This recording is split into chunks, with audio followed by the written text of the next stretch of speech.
Now, moving further, we are going to discuss types of parties in India. Earlier, when we were discussing the political systems, we have discussed these kinds of systems in connection with other countries as well.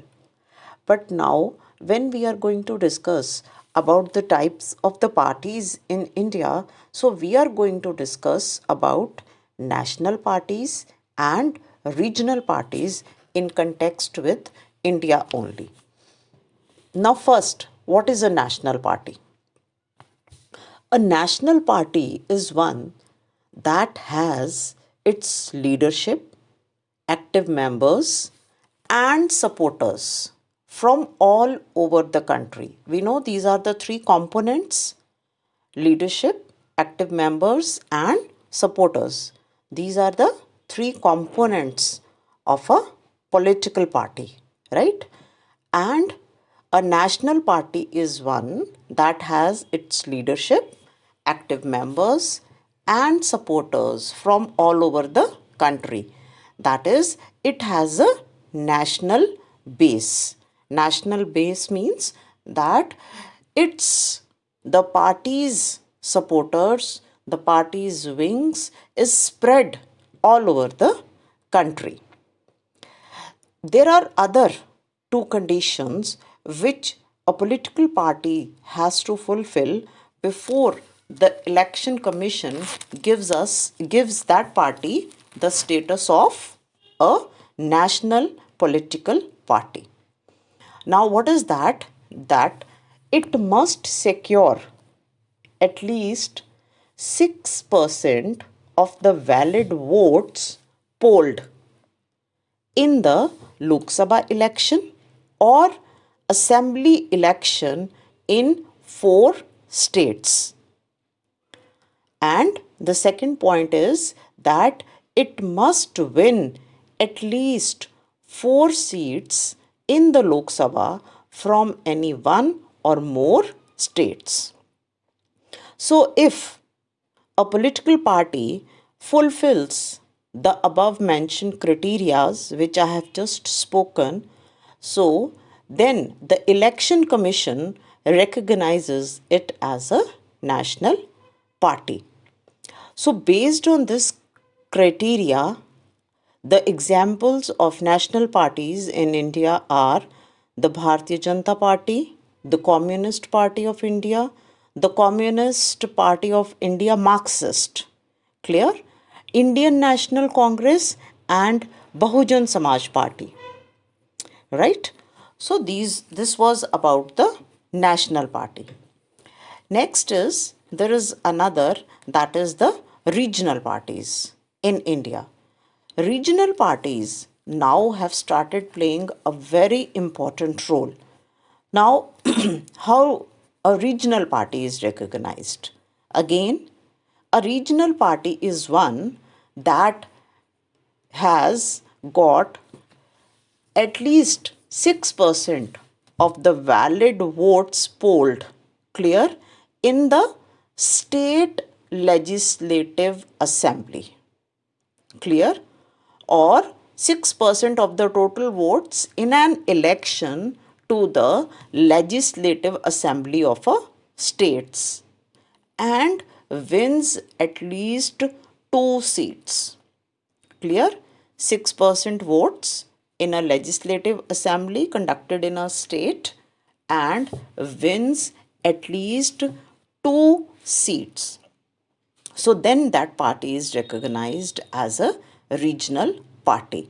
Now, example of regional parties are like we have the Akali Dal, that is Shiromani Akali Dal. In the short form, we call it SAD in Punjab. Then we have the Shiv Sena in Maharashtra. Then we have Telugu Desam in Andhra Pradesh. Clear? AAP is also a regional party. So these are some of the examples of regional parties. We have many regional parties in India. And one thing more, we must remember that all the symbols which are given to the parties, symbols along with the names of the parties are also very important. And symbols are allotted to the political parties by the Election Commission of India. And we know that there is a large number of people in India who are illiterate. They are not educated. So they generally identify a party with a symbol only. Clear? Whenever they have to cast their vote, whether it is through the EVMs now or earlier when the ballot paper was used, they would not read the name of the candidate or the party. They will just cast their vote wherever they see a particular symbol. Suppose a person is a follower, supporter of a Bharatiya Janata Party. He or she, when they have to cast their vote, will cast on the ballot paper or on the EVM where all the names are mentioned and the party name, the name of the candidate, and symbol is mentioned. So that person will just look for the symbol. Suppose I told you that he or she is a supporter of BJP, they will look for the symbol of lotus, that is the party symbol, and they will cast their vote as per the symbol. So symbols also play a very important role because people identify, those who are especially illiterate, they identify with that only. Now next we are going to study the ideology. Ideology means that what a political party, the national parties in India stand for. What is their philosophy? What are the principles which they follow? So that refers to the ideology. Now in journal, we are not going to do a very deep study of it. We must know in general, first of all, about the inception. Inception means when a particular national party was formed. Those national parties only, which are, I gave you the example earlier. So you have to do the ideologies of those political parties only. Now, for example, let's take the example of the Congress. So the Congress party was formed in 1885 by A.O. Hume. Clear? So that is the inception. It means when the party was formed.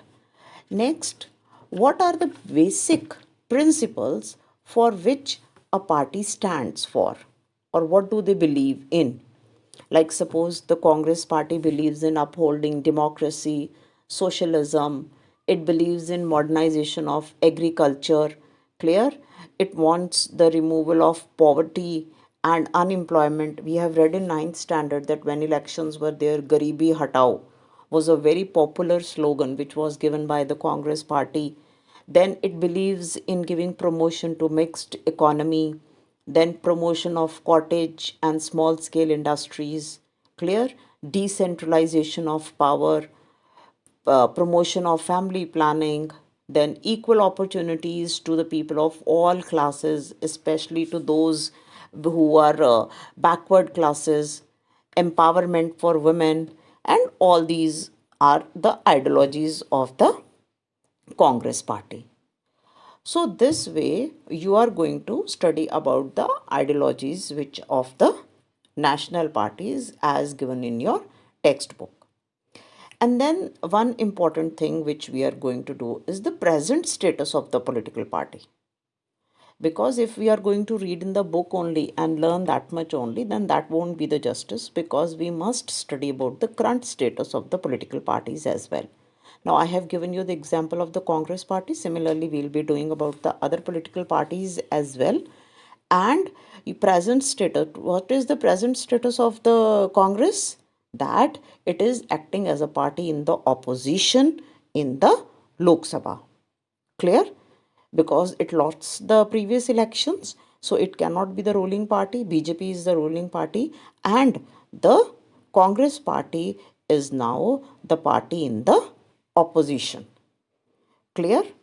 So this way we are going to study about the ideology of all the national parties. Clear?